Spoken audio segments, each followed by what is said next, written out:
There is an old story about a monk who was asked to carry a stone across a village, just one stone, from the well to the temple gate. It was not heavy. He could carry it with one hand, but the monk was told to hold it above his head, arms straight, for the entire walk. Halfway there, his arms began to shake. By the time he reached the gate, he was sweating, gasping, ready to collapse. The elder monk watching him asked a simple question. Was the stone heavier at the end than at the beginning? The young monk said no. The stone was exactly the same.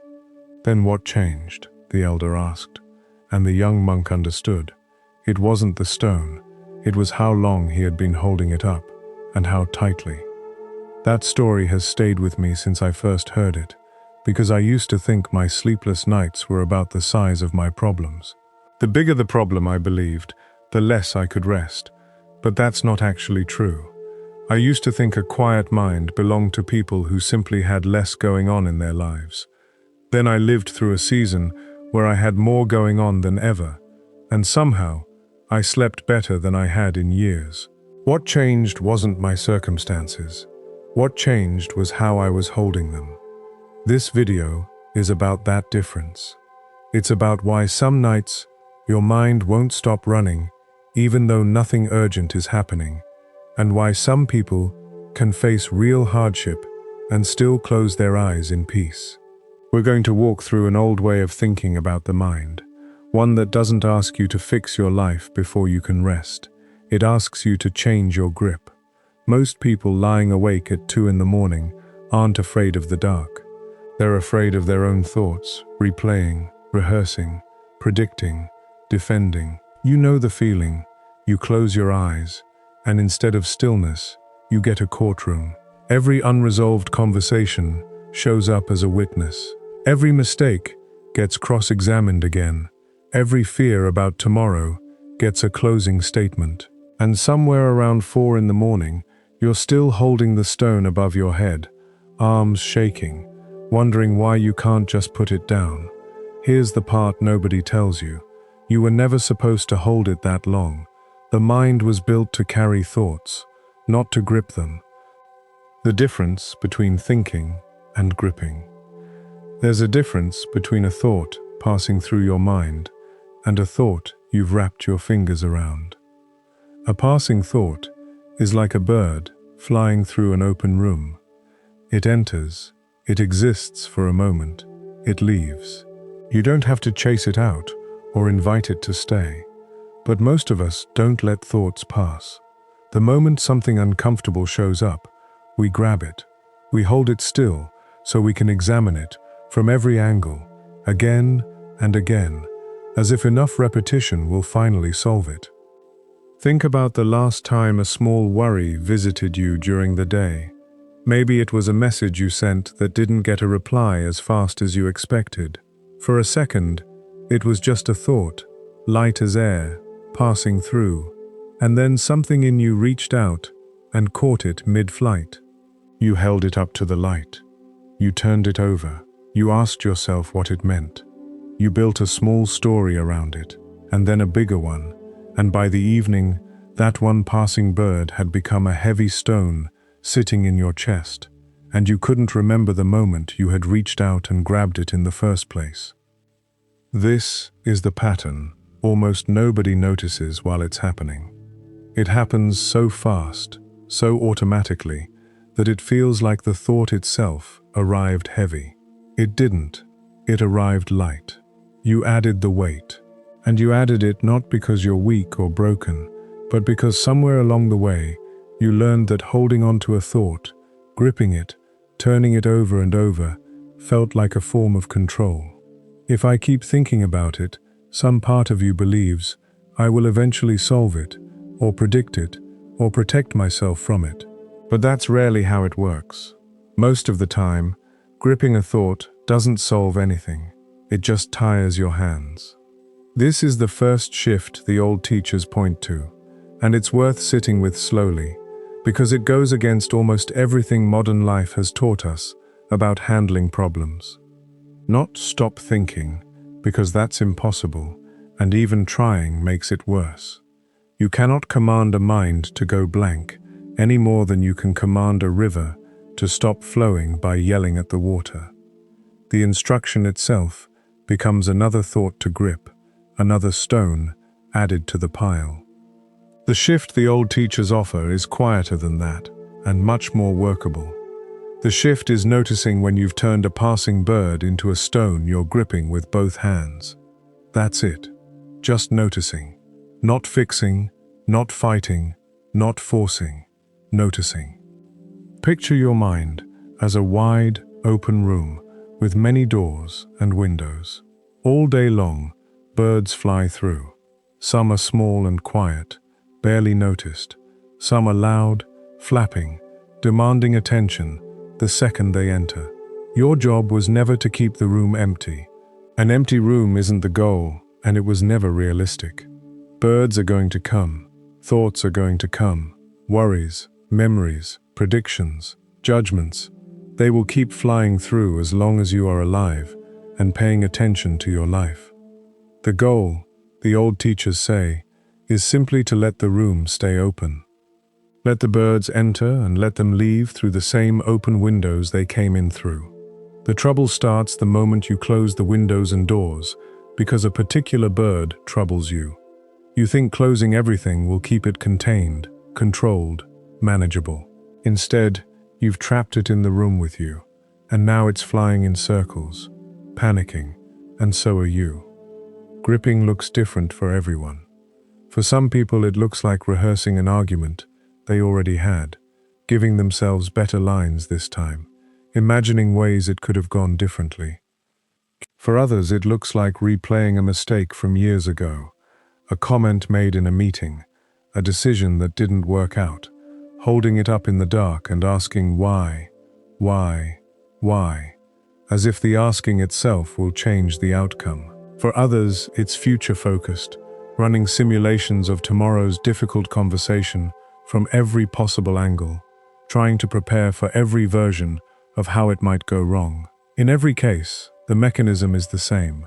A thought showed up. It could have passed through. Instead, hands reached out, fingers closed around it, and now it's not moving. It's just sitting there, heavy, refusing to leave, because you haven't let go of it yet. Here's something worth noticing about gripping specifically.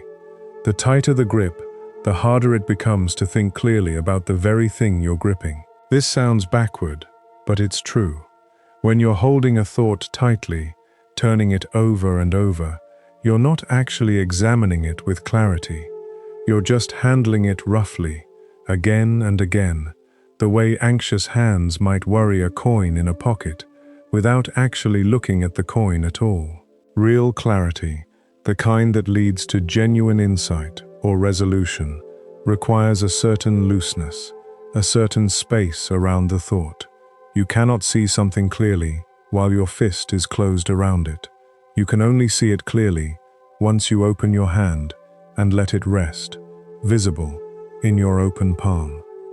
This is why so many people report that their best ideas, their real breakthroughs, arrive not while they're actively wrestling with a problem, but in the shower, on a walk, right before falling asleep, in those in-between moments when the grip has naturally loosened. It's not a coincidence, it's the entire principle at work. The mind does its best sorting when it's not being squeezed. Gripping doesn't produce clarity, it produces exhaustion disguised as effort. The thought itself was never the problem.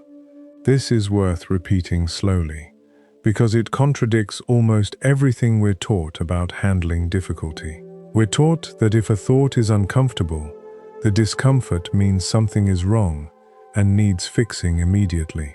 We're taught that lingering on a problem is the same as caring about it, that if we stop turning it over, we've somehow abandoned it, given up, stopped trying. But a thought passing through your mind, on its own, without your grip attached to it, carries almost no weight at all. It's the grip that turns air into stone. It's the grip that takes something that could have simply passed, unremarkable, unburdening, and instead nails it in place, forcing you to carry it long after it should have moved on. So the next time a thought arrives, before you decide what to do with it, try asking yourself a quieter question first. Is this a bird passing through, or have I already reached out and grabbed it? Sometimes just asking that question is enough to loosen the fingers slightly, enough to remember that you have a choice in how tightly you hold on, even if you don't have a choice in what shows up. The birds will keep coming. That was never in question. What was always in question, quietly, underneath everything, was whether your hands were open or closed to receive them. There's a reason this shift feels difficult at first, even after you understand it intellectually. Most of us were never taught to distinguish between noticing a thought and being ruled by it. Growing up, discomfort was usually treated as a problem to be solved immediately, not a visitor to be observed calmly. If something upset you, the expectation was that you'd do something about it right away, fix it, explain it, defend against it. Sitting quietly with a difficult thought, letting it simply exist without responding to it in some active way, can feel almost irresponsible at first, like you're neglecting something important by not immediately engaging with it. This is why the practice takes time. You're not just learning a new technique, you're unlearning years of believing that stillness, in the face of discomfort, means you've failed to take it seriously. Consider, too, how differently a thought behaves, depending on whether you're gripping it or simply watching it pass. A gripped thought tends to repeat itself in almost identical form, the same worry circling back minute after minute, hour after hour, offering nothing new each time it returns. Only the same weight, pressed down again and again. But a thought that's allowed to move naturally through the mind tends to evolve, to soften, to eventually resolve itself or simply fade on its own, the way a passing cloud changes shape as it drifts, rather than staying frozen in one form. This alone is worth paying attention to. If a worry keeps returning in the exact same form, unchanged, unmoving, that's often a sign you're holding it rather than letting it pass. And noticing that pattern, without judgment, is often the very thing that finally allows the grip to loosen. None of this requires elaborate ritual or special conditions. You don't need a quiet room or an hour of free time to practice noticing your grip. It can happen anywhere, in the middle of a busy afternoon, while waiting for a kettle to boil, while sitting in traffic, while lying in bed with your eyes already closed.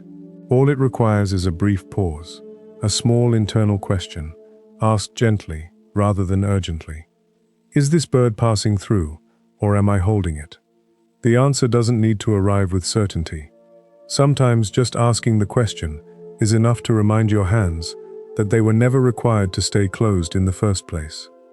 The weight you don't remember picking up. Ask yourself honestly, when did you decide to carry today's worry into tonight's sleep? You didn't. Nobody consciously chooses that. It happens quietly, in the background, the way you might absent-mindedly pick up a bag at a train station without noticing how heavy it actually is until you've carried it for 3 blocks. Nobody sits down in the morning and says, "Today I will collect 10 burdens and bring them to bed with me tonight."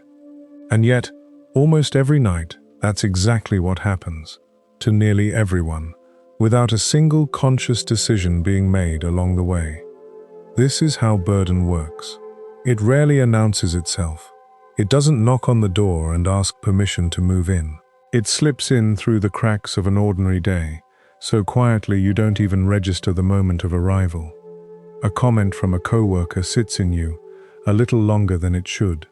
You told yourself you'd let it go, and on the surface, you did. You moved on with your day.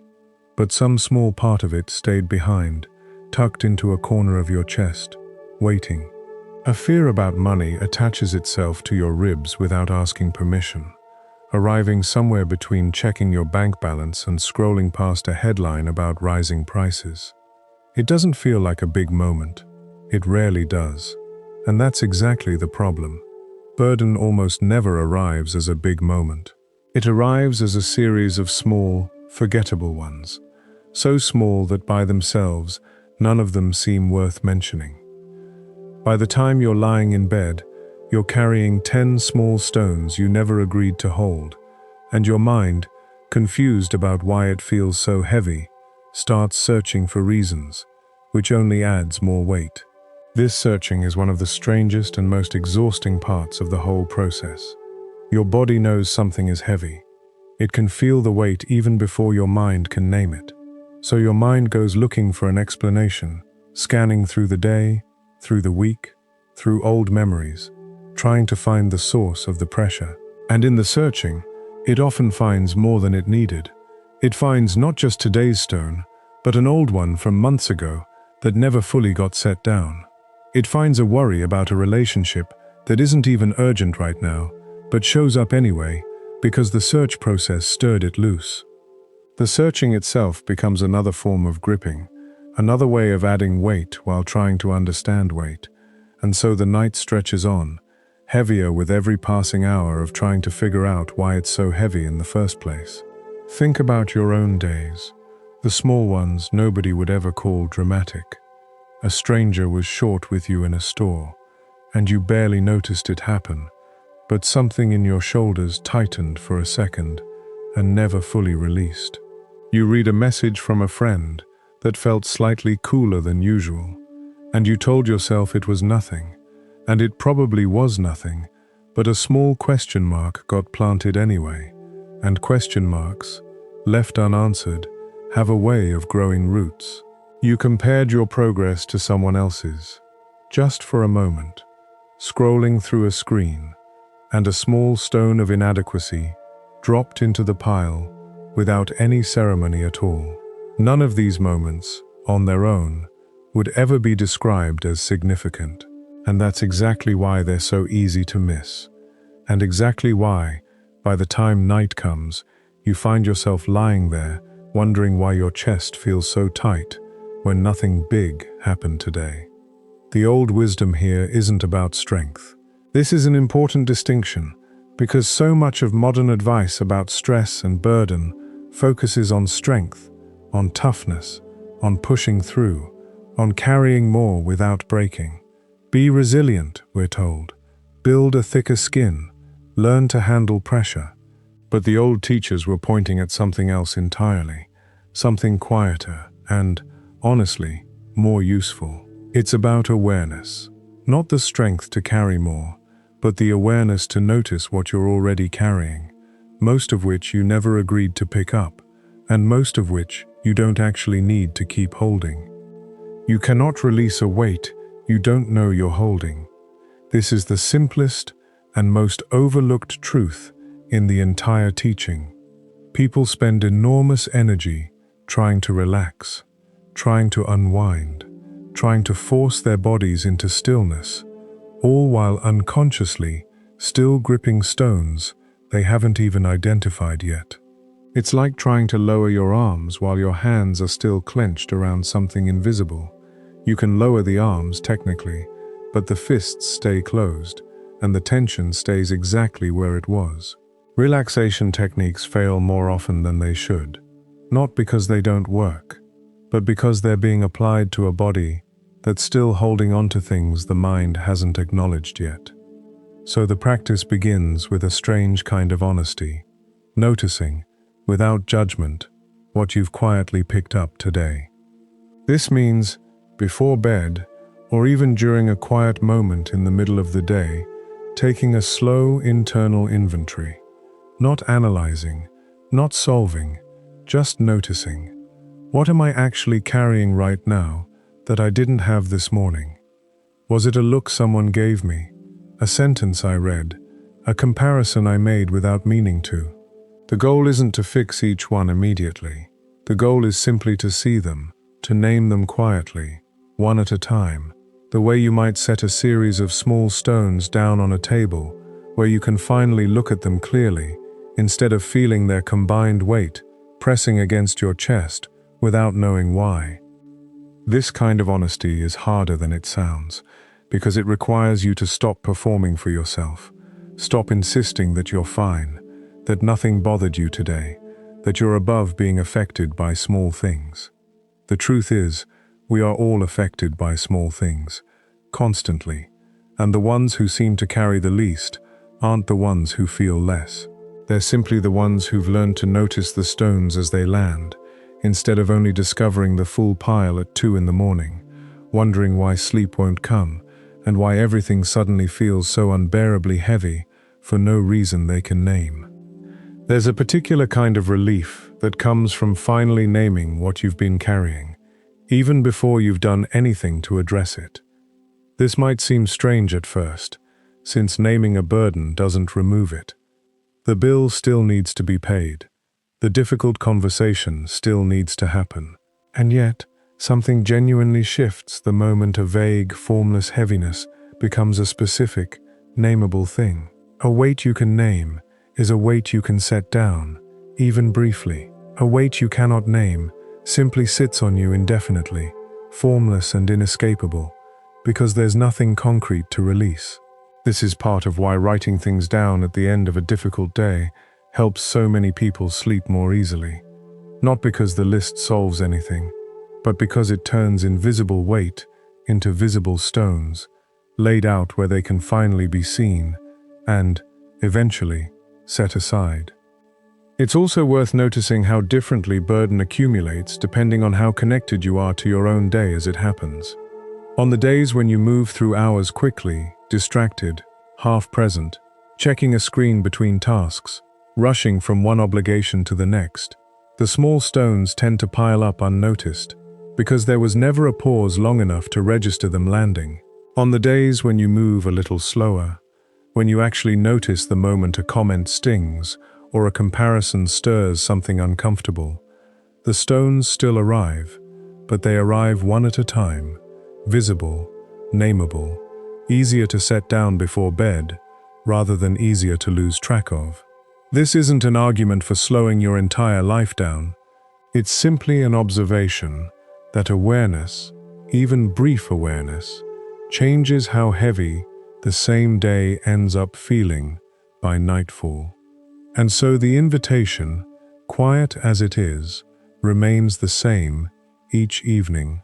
Not to fix everything you're carrying, not to solve every small stone before you're allowed to rest, but simply to look at what's there, to hold each one up briefly and say, quietly, "I see you," before deciding whether it needs to come to bed with you tonight, or whether it was only ever waiting to be noticed before it could finally be released. This is slower work than it sounds, and gentler than most approaches to stress ever allow for.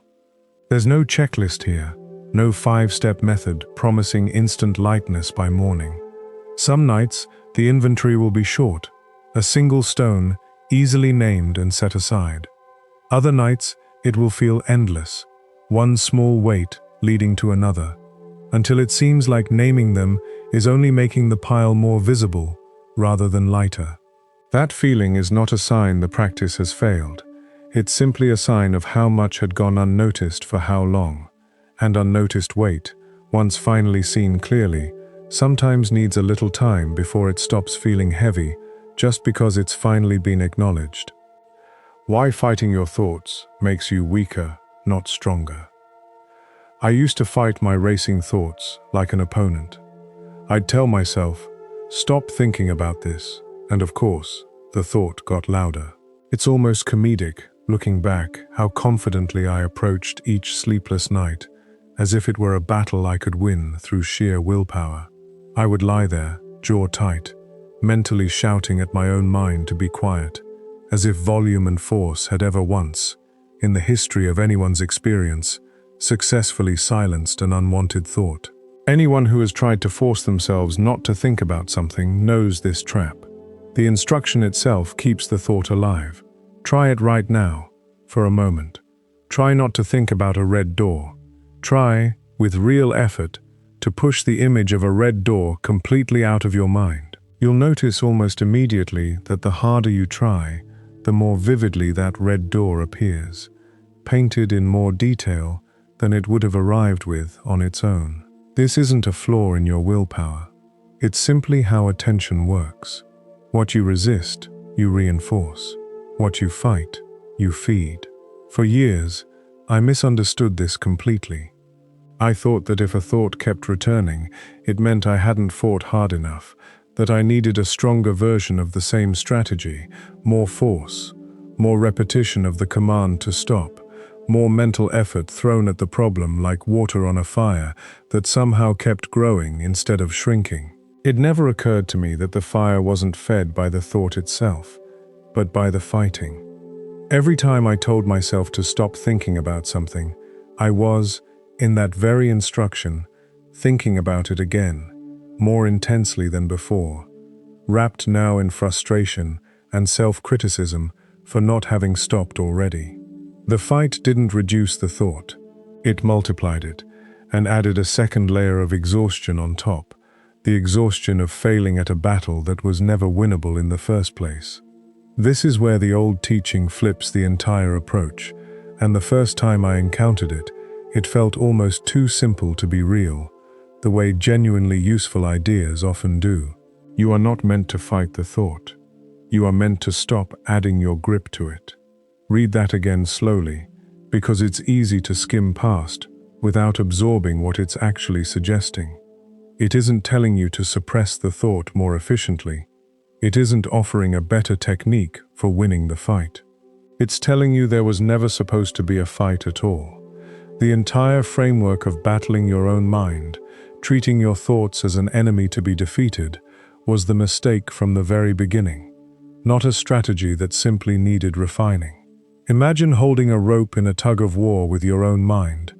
On one end, your racing thoughts pull, insistent, persistent, showing up again and again, no matter how many times you've already addressed them. On your end, you pull back, digging your heels in, straining every muscle to keep from being dragged forward into the discomfort those thoughts represent. This is exhausting, obviously, but here's the part that's easy to miss. The tension in that rope, the entire force of the struggle, only exists because both sides are pulling. The moment you stop pulling, the moment you simply let go of your end of the rope, the tension collapses instantly. Not because you won, because there's no longer a fight happening. The thought is still there, standing on its end of what used to be a battlefield, but without your resistance meeting it, there's nothing left to strain against, nowhere for the tension to live. Your thoughts will still show up. This needs to be said clearly, because the goal was never to make thoughts disappear, and expecting that is its own kind of trap, one more unwinnable fight dressed up as a solution. The racing thought about tomorrow's meeting will still arrive. The memory of an old mistake will still surface uninvited, but they lose their weight the instant you stop gripping the other end of the rope. Without your resistance, without your fighting, without your insistence that this thought must be pushed away immediately, it simply loses the charge that made it feel unbearable in the first place. It becomes, again, something closer to a passing bird than a boulder blocking the road. This isn't passivity, and it's worth being direct about that, because from the outside, letting go can look like giving up, like weakness, like simply not caring enough to fight for peace of mind. It's the opposite. It takes more discipline to release than to fight. Fighting is instinct. It's the default setting almost everyone is raised with. This idea that discomfort must be resisted immediately and aggressively. That stillness in the face of an unwanted thought is somehow surrender. Releasing is a skill, a genuinely difficult one, because it asks you to sit with discomfort without reacting to it in the way every instinct is screaming at you to react. It asks you to let the rope go slack while your whole body is still braced for a pull that may never come again once you stop offering resistance. And like any skill, it has to be practiced when you're calm, so it's available to you when you're not. Nobody learns to release their grip for the first time in the middle of their worst night of racing thoughts, the same way nobody learns to swim for the first time while already drowning. This practice has to happen in smaller, gentler moments first. In the middle of an ordinary afternoon, when a minor irritation arises, and you notice yourself instinctively reaching to grip it, to fight it, to push it away. That's the moment to practice loosening the hand instead. That's the low-stakes rehearsal for the higher-stakes nights. The nights when sleep depends entirely on whether your hands know how to open instead of clench, whether your instinct, when tested by real pressure, has been trained toward release instead of resistance. Over time, and it does take time, this becomes less of a technique you're consciously applying and more of a quiet, background orientation toward your own mind. The racing thoughts still come. They probably always will, because that's simply what an active, engaged mind does. But the fight that used to follow them, automatically, exhaustingly, every single time, starts to soften. You notice the thought. You notice the old instinct to grab the rope, and more often, you simply choose not to pick it up in the first place. What surprised me most, once I actually began practicing this, instead of just understanding it as an idea, was how much energy had been going into the fighting itself, separate from whatever the original thought or worry had ever actually cost me. The thought about an unfinished task might have deserved a few minutes of genuine attention. The fight I used to have with that thought, resisting it, silencing it, failing to silence it, growing frustrated at my own failure, then trying again with more force, could stretch across an entire sleepless hour, all of it spent on the resistance, rather than on the thing being resisted. Letting go of the fight didn't mean I stopped caring about the things that mattered. It meant I stopped paying a second, unnecessary cost on top of the first one. There's also something worth saying about the moments when releasing doesn't work perfectly, when despite your best efforts, a thought keeps pulling you back into old patterns of resistance. This isn't failure. It's simply evidence that the old instinct is well practiced, built over years, and won't dissolve after a single calm evening of trying something new. The rope will still feel familiar in your hands some nights. You'll catch yourself gripping it again, pulling, straining, before you even notice you've picked it back up. The practice, in those moments, isn't to criticize yourself for grabbing the rope again.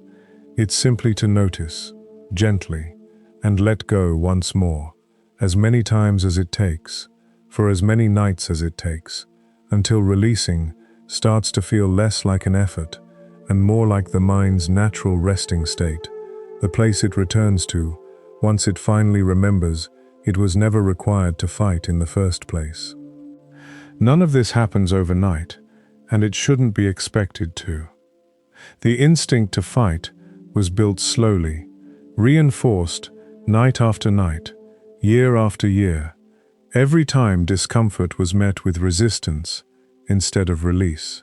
Undoing that pattern takes the same kind of patient, repeated practice, without shame attached to the nights it doesn't quite work.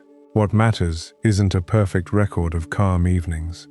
What matters is the slow, steady shift from a mind that automatically grabs the rope to a mind that, more and more often, simply lets it lie where it is, untouched, unpulled, no longer worth the fight it once seemed to demand. The practice of naming without judging. There's a specific method that shows up again and again in old Buddhist teaching, and it's deceptively simple. When a thought arises, you name it, quietly, without attaching a story to it. Not, "I'm such a failure for messing up that meeting." Just, "There is worry." Not, "I will never get this right." Just, "There is fear." It sounds almost too small to matter, this tiny act of naming. And yet, if you actually try it, night after night, you start to notice it changes something real, something you can feel in your chest before you can even explain it in words.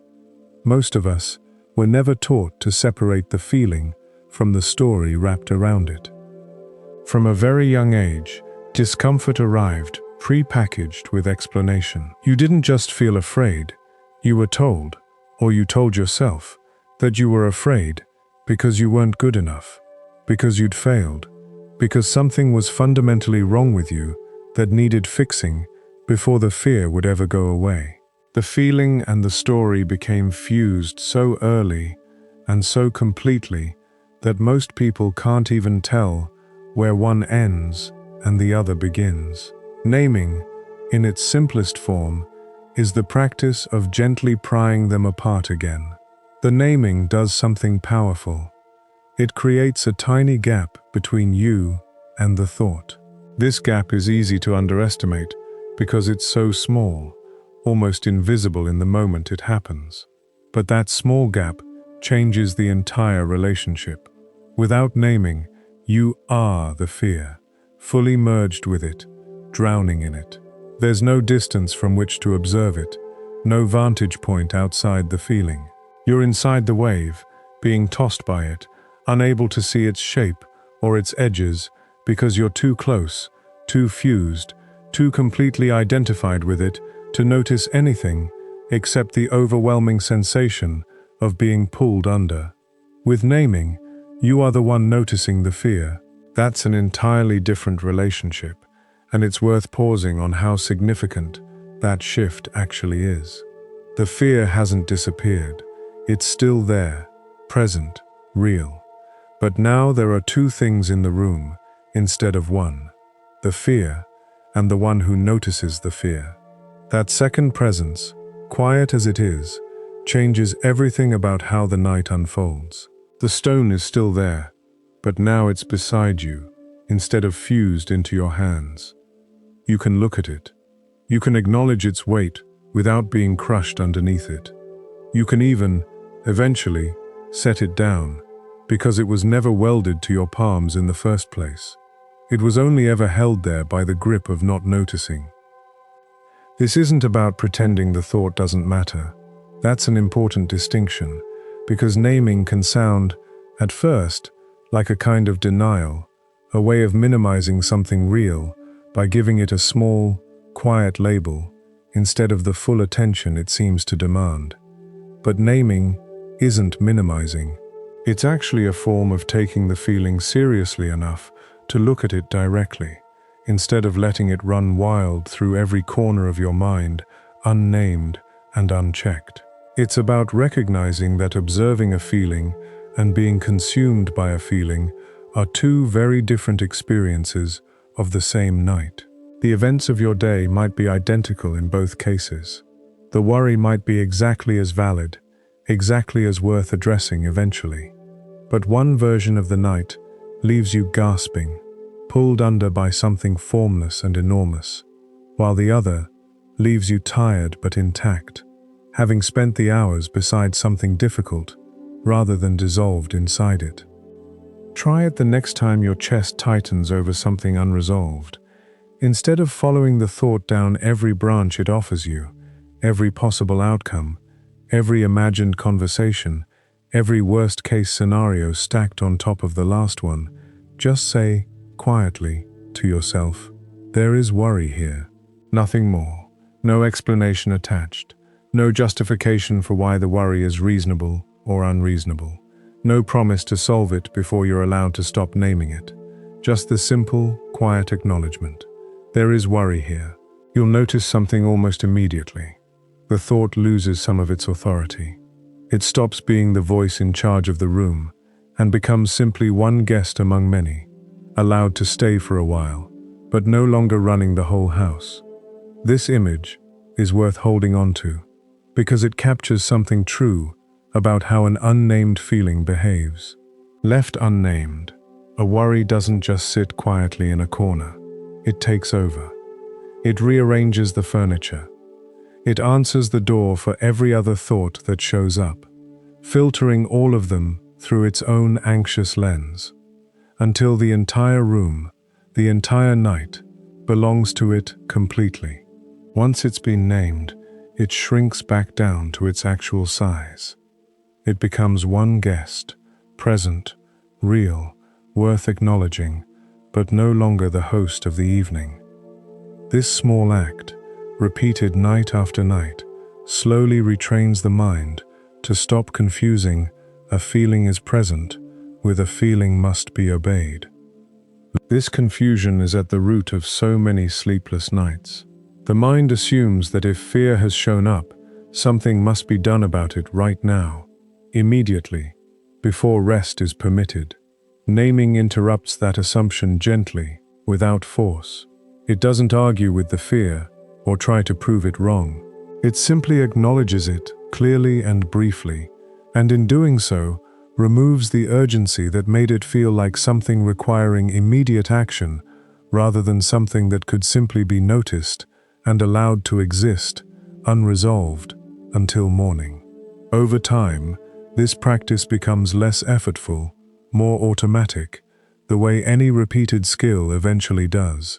What starts as a deliberate exercise, remembering to pause and name the feeling, instead of following it down its usual paths, slowly becomes a kind of reflex.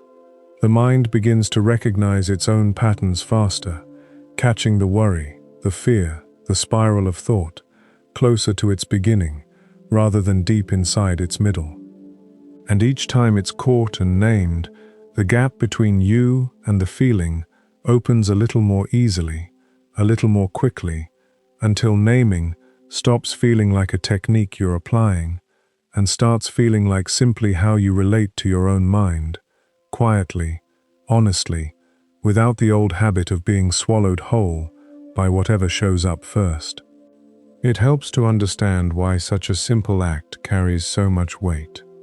Language does something unusual to raw sensation.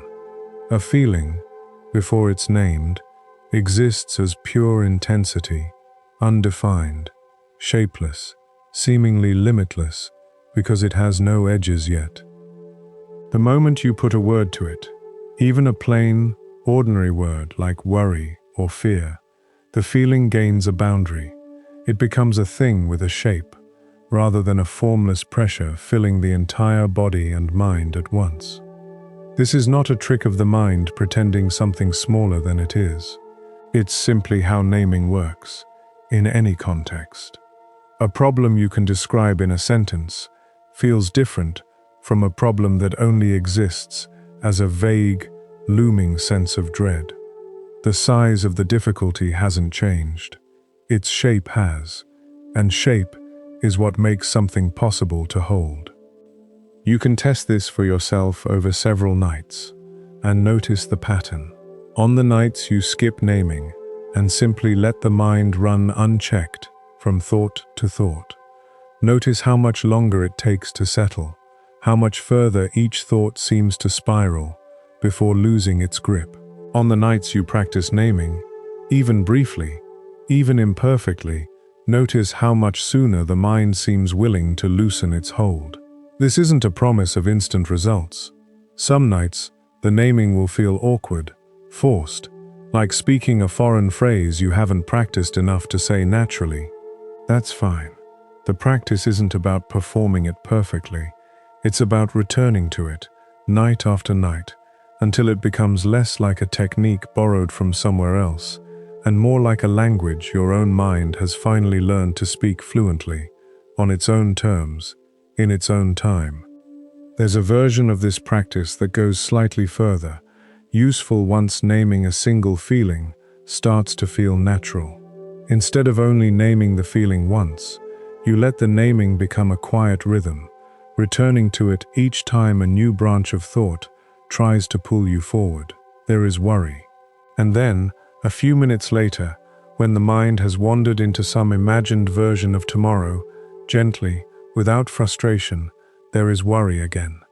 Not as a failure of the first naming, but as a recognition that the mind will wander, repeatedly, and each return to the naming is simply another small act of loosening, rather than a sign that the practice isn't working.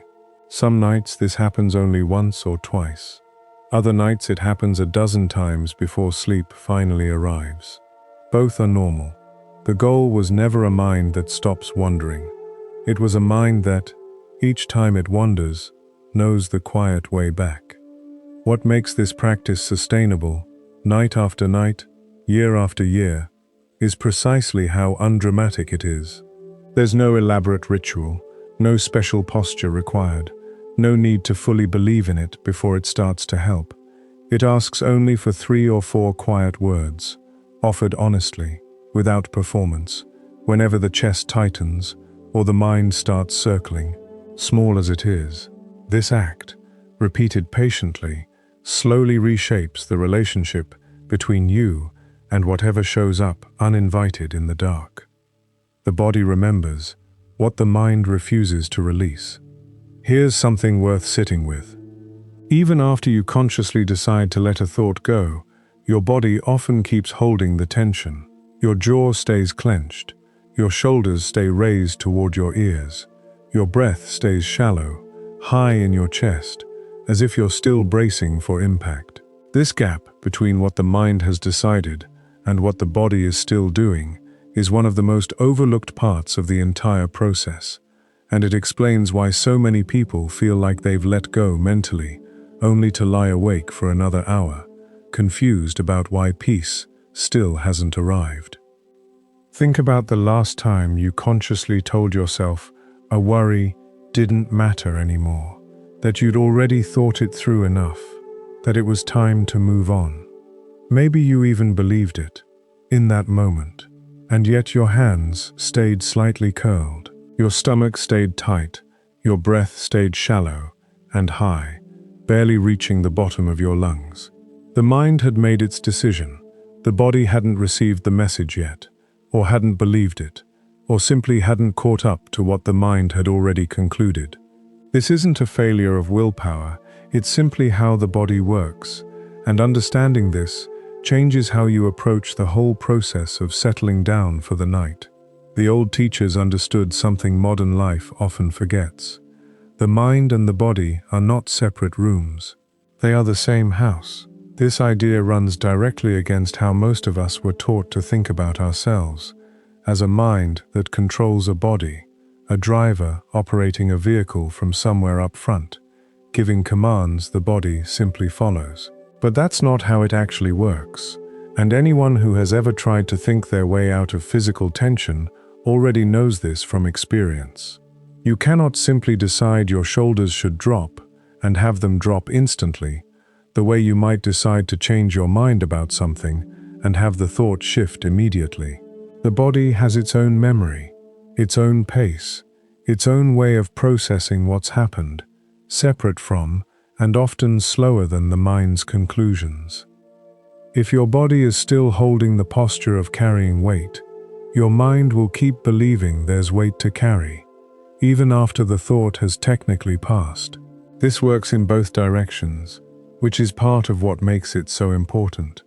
A tense body sends signals back up to the mind, signals that say, something is still wrong here, stay alert, don't relax yet, even if the mind has already logically concluded that whatever was wrong has been addressed, or at least set aside for the night. The body's signals are often louder and more convincing than the mind's conclusions, because they arrive not as an idea, but as a felt sensation, immediate and physical, harder to argue with than a thought.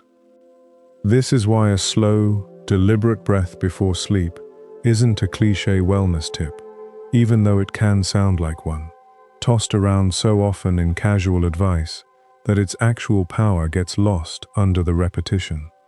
It's a direct message to the body. You can put it down now. Not a suggestion delivered through language, which the body doesn't fully trust anyway, but a physical instruction delivered through the breath itself, something the body can feel and respond to immediately, without needing to be convinced through reasoning first. Long exhale, longer than the inhale. This detail matters more than it might seem. A short, shallow breath, the kind most people default to when tense, keeps the body in a state that mimics alertness, readiness, bracing. A long, slow exhale, especially one that extends noticeably longer than the inhale that came before it, sends the opposite signal. It tells the nervous system, directly, through the body's own language, that the danger has passed, that there's nothing left to prepare for. that it's safe to release the posture it's been holding all day without realizing it. Shoulders dropping, jaw unclenching. It sounds small. It isn't. These small physical releases, easy to dismiss as minor adjustments, are often the actual turning point of the entire evening, more effective than any amount of mental reasoning about why the day's worries no longer need attention. Your body has been waiting all day for permission to stop bracing, holding a posture of readiness through meetings, through traffic, through arguments, through the 100 small tensions that accumulate across ordinary hours, never fully released, because no moment ever seemed to call for a full stop, a complete unclenching, until finally, at the end of the day, lying still in the dark, that permission is finally offered. This is worth practicing deliberately, not just hoping it happens naturally. Before sleep, take a slow inventory, the same way you might take an inventory of unnamed worries, but this time moving through the body instead of the mind. Notice the jaw. Is it held tight, teeth pressed together without your conscious decision to hold them that way? Let it soften. Notice the shoulders. Are they raised, even slightly, toward the ears, carrying a posture of bracing that stopped being useful hours ago? Let them drop. Notice the breath. Is it shallow, staying high in the chest, moving quickly, as if something still needs to be ready for? Slow it down. Lengthen the exhale. Let each release be its own small message, sent directly to the part of you that's been holding on all day, waiting, without knowing it was allowed to stop. There's a reason this physical release often matters more than any additional mental effort. The mind, left on its own, tends to try solving tension with more thinking, more analysis, more reassurance, offered in words. But tension held in the body was never created by thought alone, and it rarely responds to thought alone either. It was created by hours of small physical bracing, a tightened jaw during a difficult conversation, raised shoulders while rushing between tasks, a held breath during a moment of unexpected stress. These were physical responses to physical or emotional pressure, and they require a physical response in return, not another layer of mental reasoning stacked on top of an already tired mind. This is part of why simply telling yourself to relax so rarely works on its own. The instruction arrives as language, processed by the mind, but the tension lives in muscle, in breath, in posture, places language doesn't reach directly. You have to speak to the body in its own terms, through breath, through gentle movement, through the physical act of unclenching, rather than the mental act of deciding to. This is also why practices like a slow body scan before sleep, moving attention deliberately from the feet upward, checking in with each part in turn, tend to work better than simply lying still and hoping tension dissolves on its own. The body responds to attention paid directly to it, the way a held muscle responds to the simple act of being noticed and consciously released, one small area at a time, until the whole house, mind and body together, finally agrees that the day is over and it's safe to rest. Consider how strange it actually is that we spend so much of the day unaware of these small physical postures accumulating. Nobody decides, first thing in the morning, to hold their shoulders near their ears for the next 12 hours. It happens gradually, invisibly, one stressful moment at a time, each one adding a slight tightening that never fully releases before the next one arrives. By evening, the posture has become so familiar that it no longer registers as tension at all. It simply feels like how the body is, the default shape of a tired day, rather than something that could be consciously softened and released. This is exactly why the practice of checking in with the body before sleep matters so much, even on nights when nothing particularly stressful happened. The body doesn't need a dramatic event to accumulate tension. It only needs hours of ordinary bracing, unnoticed and unreleased, to arrive at night carrying a kind of tightness that feels, mistakenly, like simply who you are, rather than something temporary, something built up, and just as capable of being set back down. There's also a quiet feedback loop worth understanding here, one that explains why this practice tends to compound over time, rather than staying flat. A body that's regularly given permission to release, night after night, slowly becomes quicker to notice its own bracing during the day as well, not just at bedtime. The same awareness that catches a clenched jaw right before sleep starts catching it earlier, in the middle of a tense phone call, in traffic, during a difficult conversation. Over weeks, this shifts the entire baseline. Less tension accumulates in the first place, because the body has learned, gradually, that holding on all day isn't actually required, that small releases throughout the day are not only possible, but available the moment they're noticed, rather than something reserved only for the quiet hour before sleep. Why silence feels uncomfortable before it feels peaceful. Something strange happens when you finally quiet the noise. At first, silence doesn't feel like relief. It feels almost unbearable. This surprises people every time, because silence is so often marketed as the goal itself, the destination, the thing you're supposed to want more than anything after a long, loud day. And then it arrives, and instead of relief, there's a strange, uncomfortable pressure, a sense that something is wrong, that the quiet itself is somehow too loud to bear. This is why so many people fall asleep to a television, a podcast, anything with sound. It's not simply a habit or a preference for background noise. It's often an unconscious strategy, developed over years, for avoiding exactly this uncomfortable moment, the moment when the noise stops and everything that's been quietly waiting underneath it suddenly has room to surface. Because in true silence, all the thoughts you've been avoiding all day suddenly have room to surface. All day, there's been something to focus on, a task, a conversation, a screen, a sound, something external to hold the mind's attention outward, away from whatever's been sitting quietly inside, unaddressed. The moment that external anchor disappears, the internal world doesn't stay quiet along with it. It rushes forward, filling the space the noise used to occupy, often all at once, overwhelming in its sudden volume, despite there being no actual sound involved at all. This is not a sign that something is wrong with you.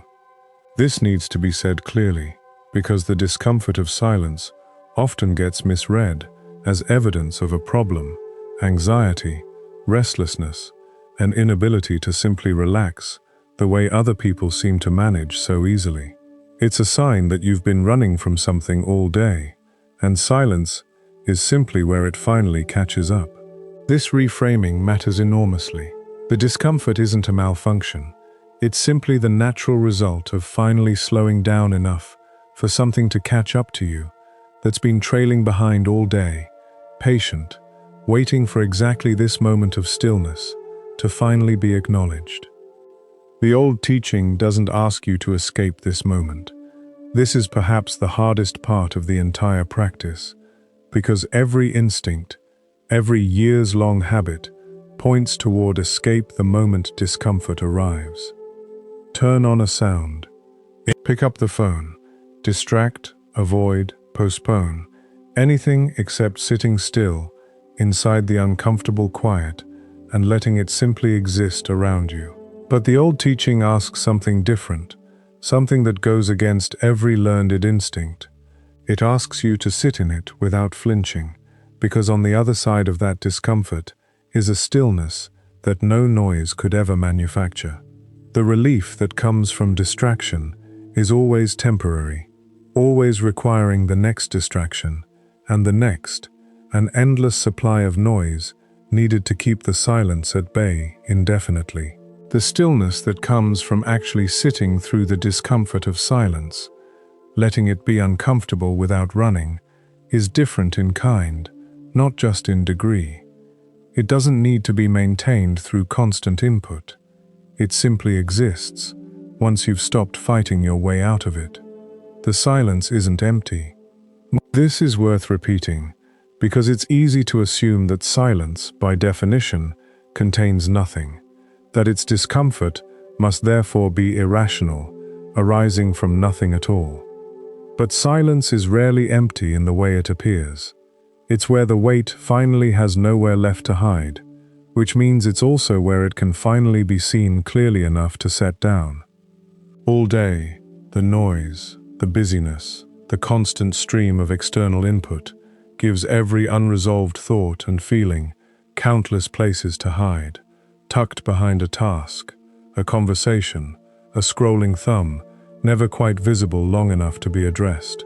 Silence removes all those hiding places at once. Everything that's been avoided all day is suddenly visible, all at the same time, which is exactly why it feels so overwhelming in that first uncomfortable stretch. But this same quality, the fact that nothing can hide in silence, is also what makes silence the only place real release can actually happen. You cannot set down a weight you cannot see.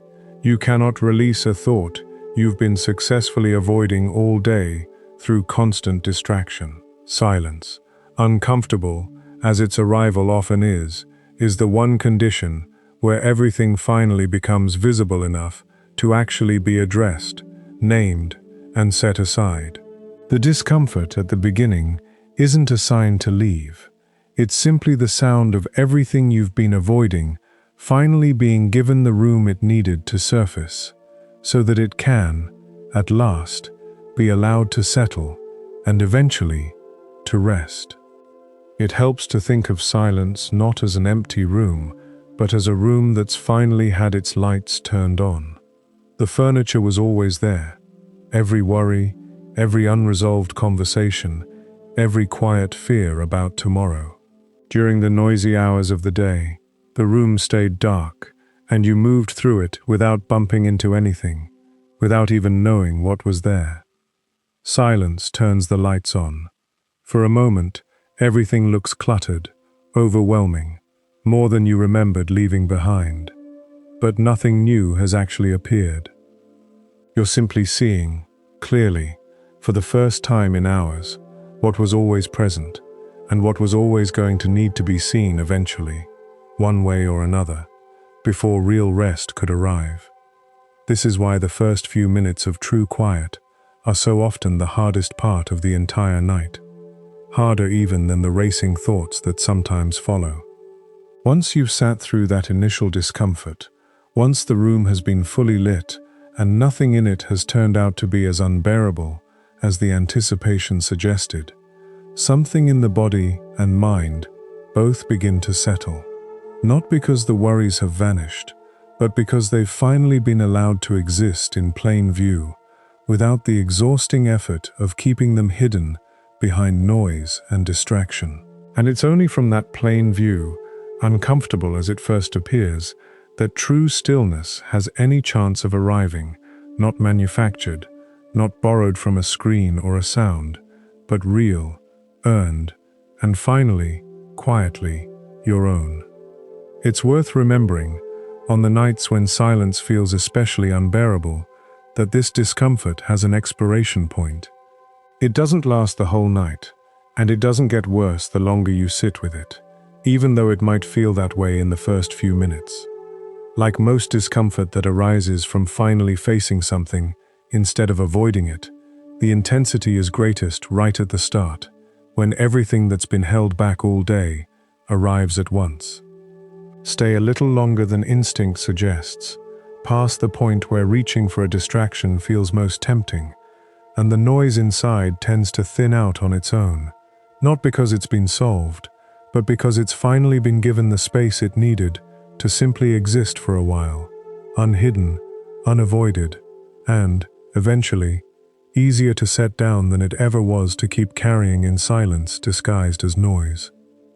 There's a quiet kind of trust required here, the trust that discomfort faced directly will eventually soften, while discomfort avoided indefinitely only grows heavier with each night it's pushed away. This trust doesn't arrive all at once. It builds slowly, one night at a time.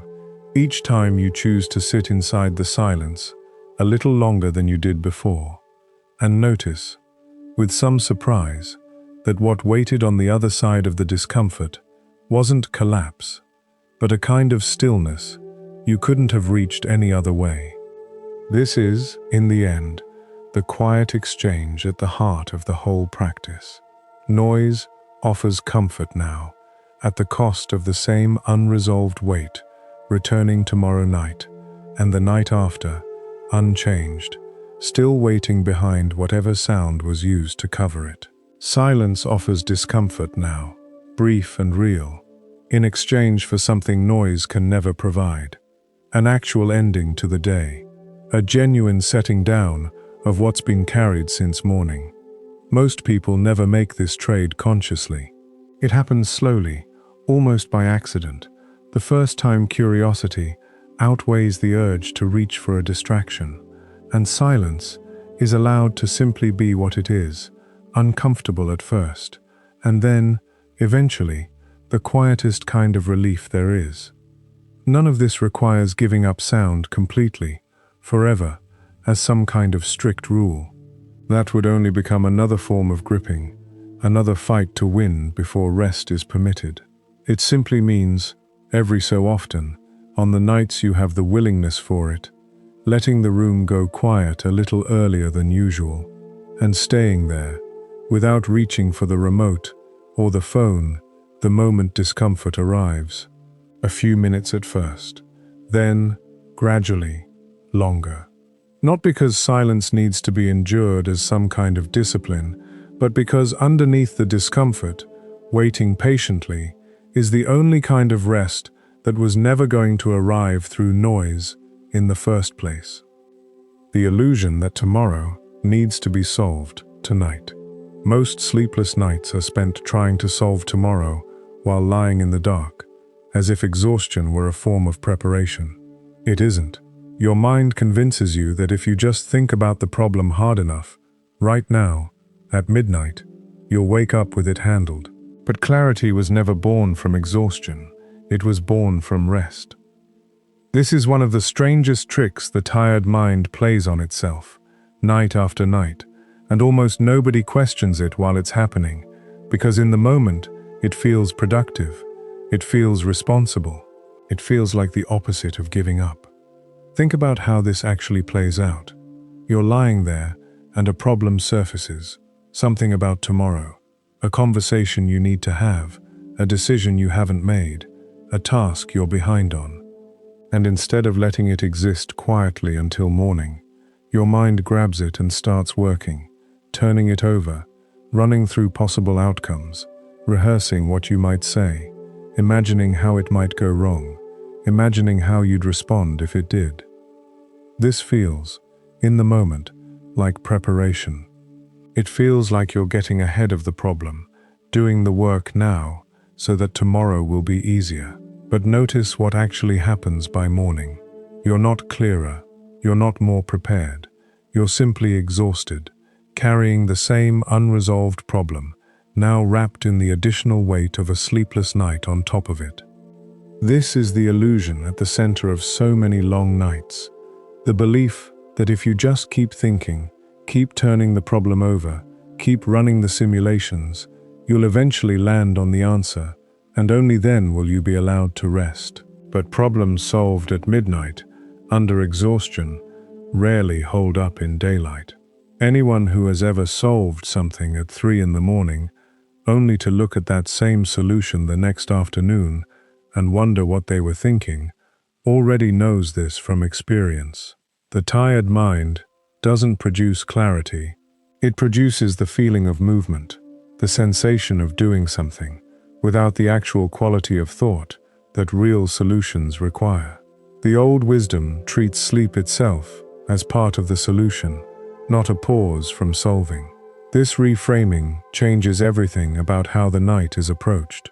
Most people think of sleep as time stolen from productivity, an unfortunate biological requirement that gets in the way of solving problems, handling responsibilities, getting things done.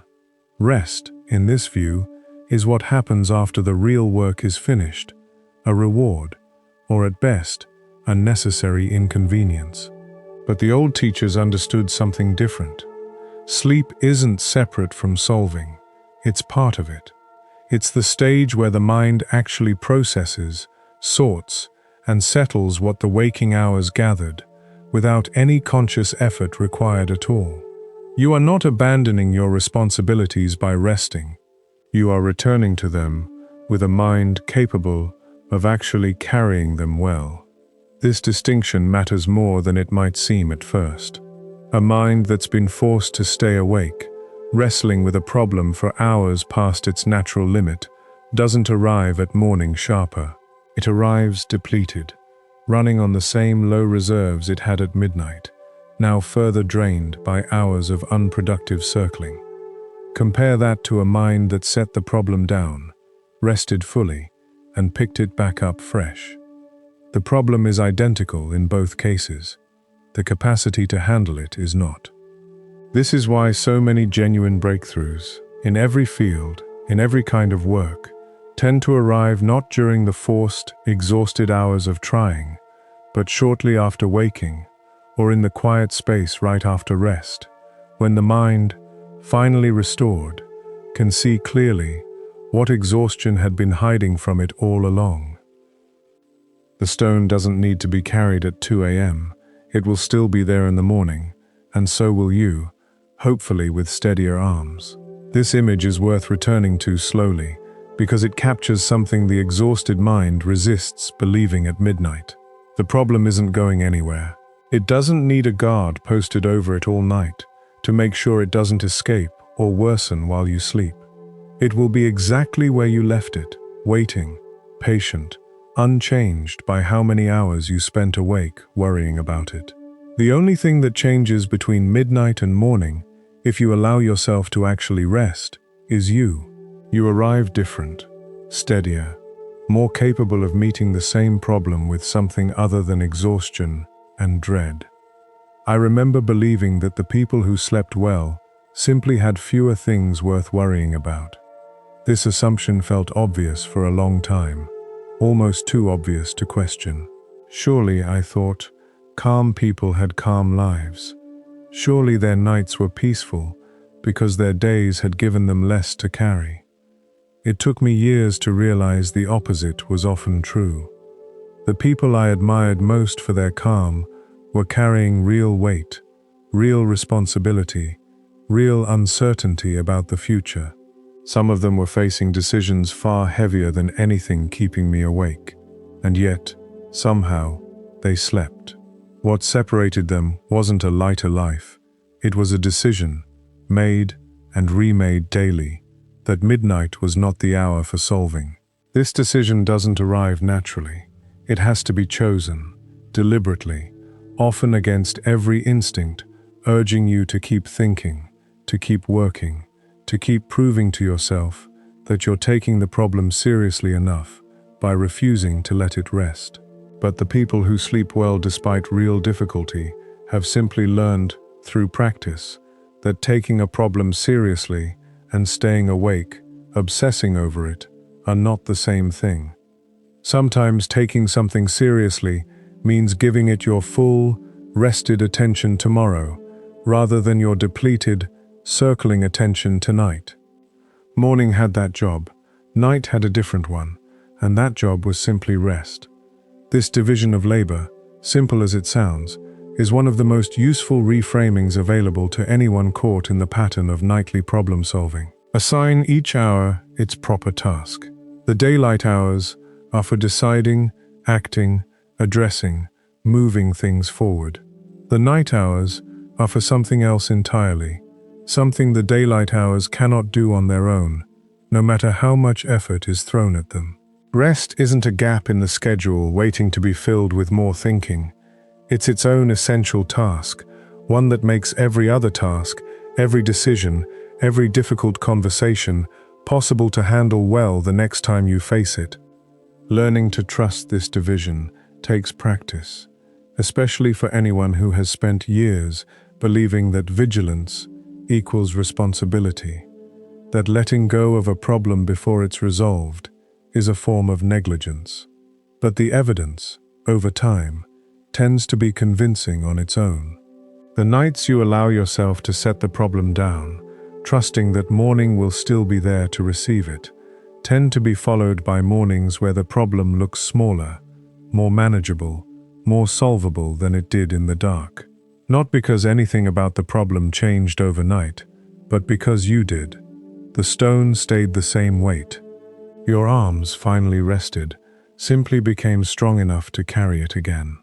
There's a particular kind of fear that keeps this pattern alive longer than it should. The fear that if you stop thinking about the problem, even for a few hours of sleep, you'll somehow lose your grip on it entirely, forget its urgency, fail to act when morning comes. This fear rarely matches reality. Problems that genuinely matter to you don't disappear from your awareness just because you slept. If anything, the opposite happens.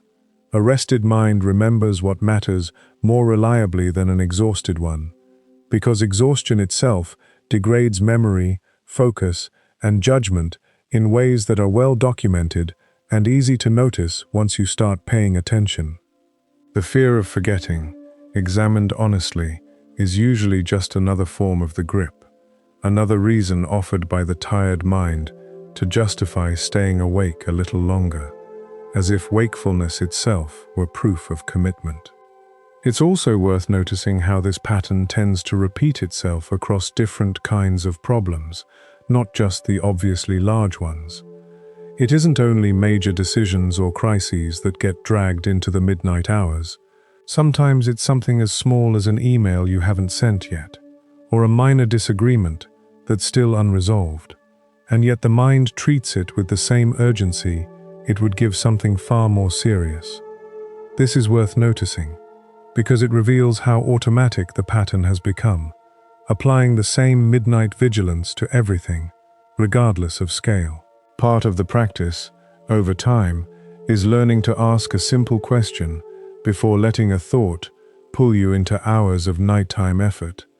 Does this actually require solving right now, at this hour, in this state, or is this simply a habit asking to be fed one more time before it's finally allowed to rest, along with everything else?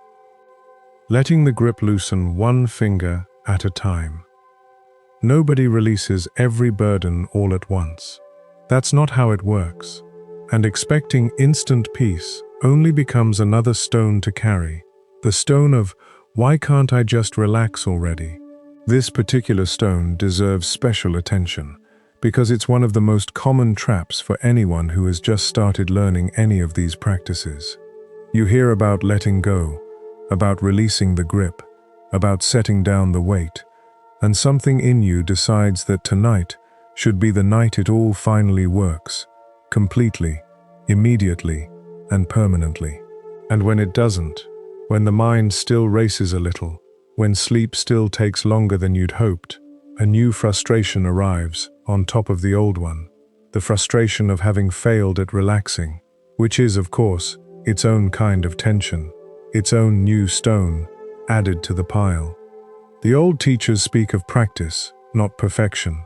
This distinction is worth sitting with for a long time, because so much of modern life trains us to think in terms of mastery, achievement, getting it right. We're used to treating skills as things you either have or don't have yet, with the goal always being the finished, polished version, arrived at as quickly as possible. But release isn't that kind of skill. It doesn't have a finished state. It doesn't have a day where you wake up and never grip a thought too tightly again. It's something practiced, night after night, imperfectly, for as long as you're a person, with a mind that reaches out and grabs things without always meaning to. One finger loosens tonight, maybe two tomorrow. This image, simple as it is, offers a useful corrective to the all-or-nothing thinking that so often derails people early in this process. You don't need to release the entire fist at once. In fact, trying to do that, forcing an immediate and complete letting go, often backfires, creating more tension in the effort to force relaxation than existed in the original problem.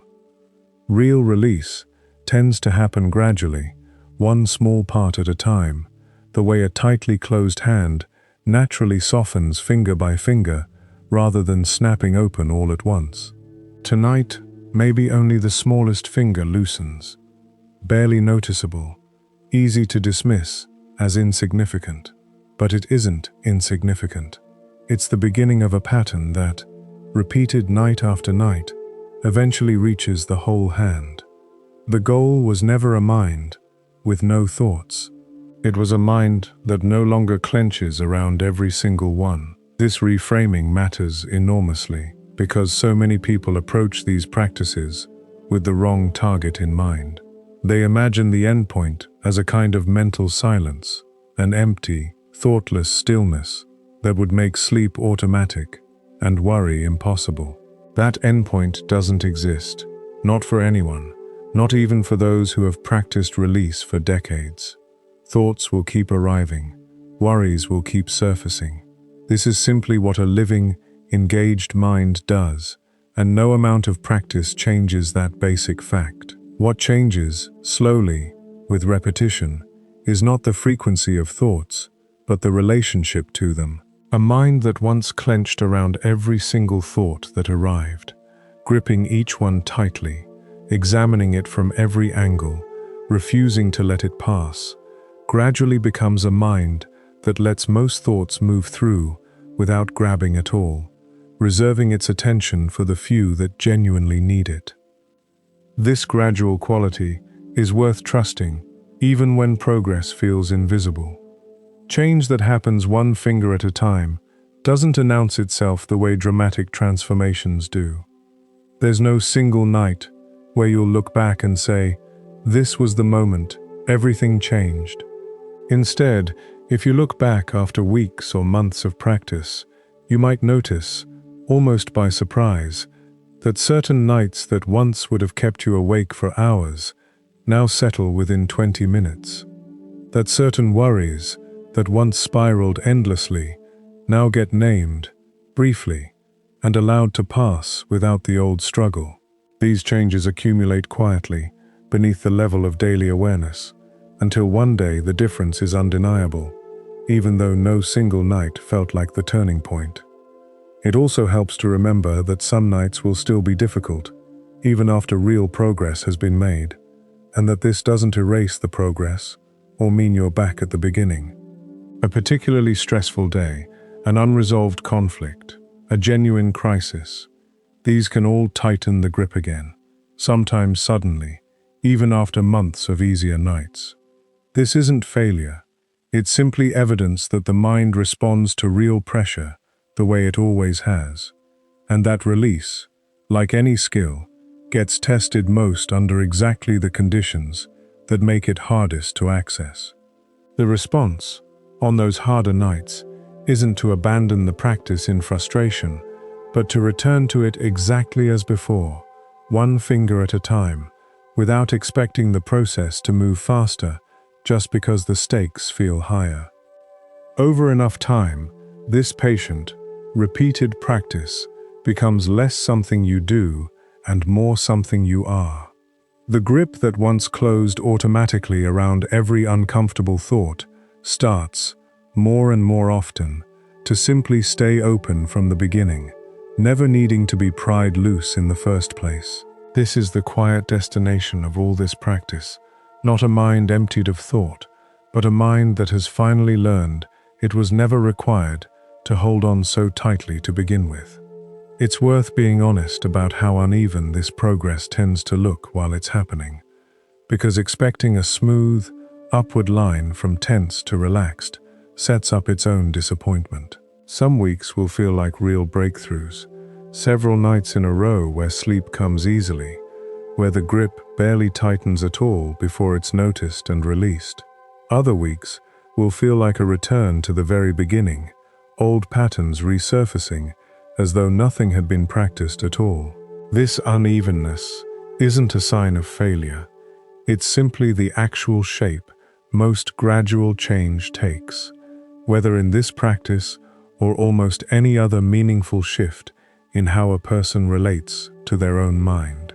Progress rarely moves in a straight line. It moves in a rough upward drift, full of dips and plateaus, visible only when you compare a wide stretch of time rather than any single night against any other. There's also a kind of relief available in accepting that some nights simply won't go well, and that this doesn't undo the nights that did. A single difficult night, filled with racing thoughts and old gripping habits, doesn't erase weeks of easier ones. It's simply one data point among many, and treating it as proof that the practice has stopped working is its own version of the grip. Another thought held too tightly, examined for meaning it doesn't actually carry.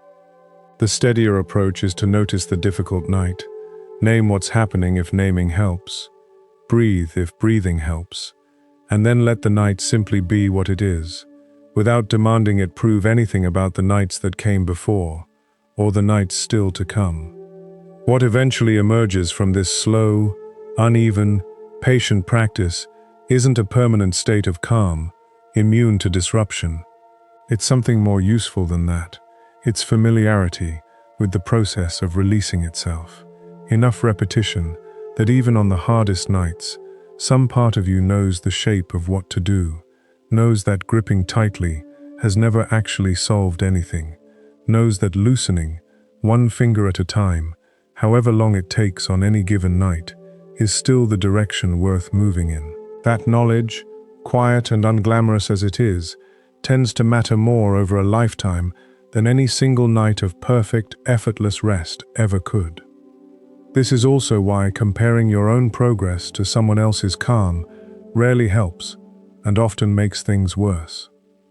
Someone who appears to release effortlessly, who seems to fall asleep the moment their head touches the pillow, night after night, without any visible struggle, has almost certainly gone through their own long stretch of practice to arrive there, even if that stretch happened years ago and is no longer visible from the outside. What looks like natural ease is usually just older practice, repeated so many times that the loosening no longer requires conscious effort to begin. Your own timeline will look different, not because you're doing something wrong, but because every mind arrives at this kind of ease through its own particular history, its own particular grip, its own particular pace of finally learning to let go. In the end, the practice asks for nothing more than this. Notice the grip when you can. Loosen what you're able to loosen tonight, and trust that the rest will come, one finger, one night, one small release at a time, for as long as it takes, without needing to rush the process or prove anything to yourself along the way. Remember the young monk, arms shaking, holding a stone that hadn't changed weight at all. That's most of us, most nights. Not broken, not weak, just tired from a grip we forgot we could release. The stone was never asking to be carried above our heads for hours. It was just asking to be set down. Tonight, when your thoughts start their familiar performance, you don't have to silence them, and you don't have to win the argument with them. You only have to notice your grip, and slowly, one finger at a time, let it loosen. The room stays the same, the night stays the same, but you, lying there, finally stop racing, and that's when rest actually begins. If this brought you even a little stillness, stay a while longer and watch the next video, because there's more of this path waiting for you.